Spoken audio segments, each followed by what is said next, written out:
Hello guys, welcome back to Cosmic KHC. I'm your host for tonight. I'm your very own Cosmic KHC. So by the way, ito na yung part 2 ng kwento natin about Mr. Beast na nilibing ng buhay. Hindi kayo dapat hindi ko kayo gustong takutin pero dapat kayong matakot talaga. Ito na yung part 2 kahit na Forbes at si Oprah ay na-topic ito sa kanilang talk show. Ang sabi pa doon si Mr. Beast nga hindi daw nag-iisa nung nilibing siya ng buhay doon sa graveyard na yon. So nakita nyo naman sa part 1, diba? Umiyak talaga si Mr. Beast nung hinukay na siya doon sa ilalim ng graveyard niya. Then by the way, sa pinaka-start pa lang ng video na yon, nakita niyo yung excitement. Pero ang hindi nyo lang alam guys, hindi lang siya nag-iisa sa lugar na yon. Makikita nyo sa video kung bakit. Makikita nyo talaga. Kasi may kasama siya doon sa ilalim. Hindi tao hindi normal na tao, kundi aswang talaga guys. Kahit si Elon Musk, si iShowSpeed, lahat na ng mga sikat na mga commentators, at may iba pang nag-comment doon na hindi talaga siya nag-iisa doon base sa mga nakita at naramdaman niya. By the way guys, kung bago pa lang kayo sa channel ko, don't forget to subscribe, like, and comment kayo sa video kung kahit ano masabi nyo, kahit na ano. I challenge you to comment. At sa pinakadulo ng video na ito, makikita nyo na yung challenge na ginawa ni Mr. Beast. Kasi sa YouTube, challenge naman talaga, by challenge naman talaga. Kailangan mong lamangan yung una mong ginawang video dati. Kailangan mong malagpasan yung mga records mo. Kailangan may gawin ka na mga challenge about sa kahit ano. Basta may challenge kasi yan in every upload na ginagawa natin sa YouTube. So, ganun na nga. And by the way guys, hindi sa sinasabi kong hindi ko nilalayo yung topic natin ito talaga yung part na asong. Imaginein mo yung 50 hours ka dun sa ilalim ng hukay na mag-isa ka. At syempre, kahit ikaw naman talaga, ano sa tingin mo, sa palagay nyo, comment ka nga sa ilalim, hinahamon kita. Ano sa palagay nyo mararamdaman ng isang tao pag matagal siya sa graveyard, no?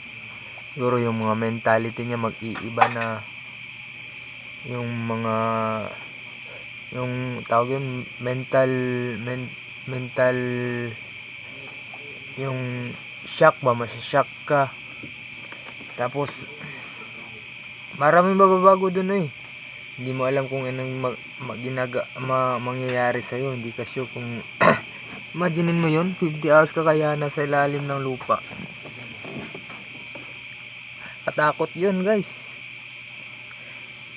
Ikaw, ano masasabi mo?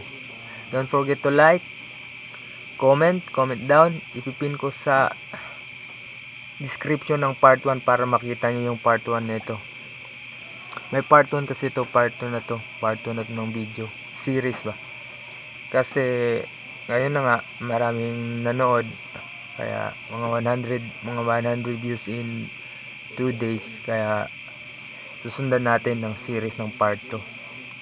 Ipipin ko sa link yung description mamaya yung part 1.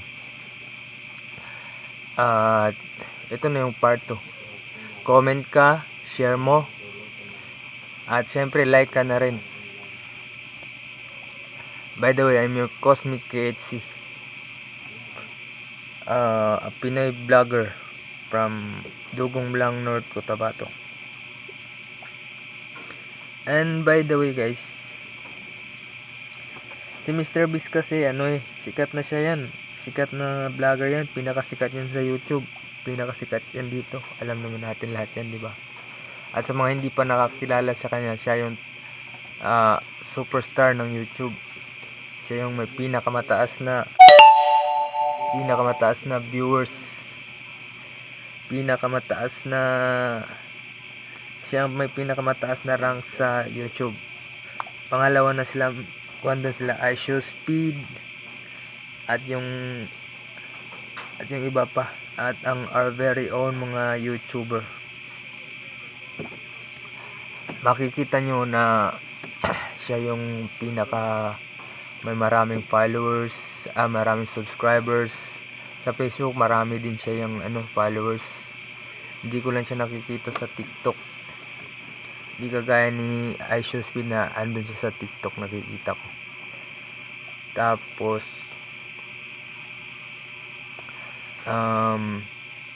si iShowSpeed, si Mr. Beast kasi may fiancé na yan siya.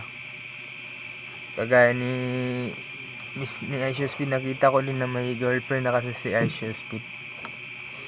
So na love story na tuloy yung usapan natin about sa horror to bali yun na nga.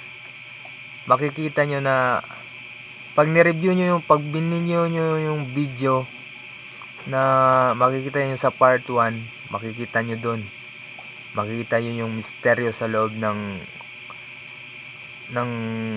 kabaong na yun, na mag-isa lang si Mr. Beast ng within 50 hours sa sarili niya mismong video. Pero kasi sa akin, kinlip ko lang at inad ko tong storytelling about sa horror podcast ko, about sa niche ko na ito, horror nga. And then kung nakaabot ka sa panonood na hanggang dito, isa ka ng legend, at dahil dyan, thumbs up para sa'yo. Isa kang dakila. And bago pa man tayo magtapos, always take care lang, and may God bless us all. Keep up the smile in your faces. Be happy always. And may God stick with you forever. And to us, this is your Cosmic KHC saying thanks for watching, and don't forget to follow me on my social medias. Subscribe to my YouTube channel. Subscribe kayo dito sa channel ko. Parang awa nyo na, mag-subscribe kayo. Share this video and leave a thumbs up. Bye bye guys. Thank you.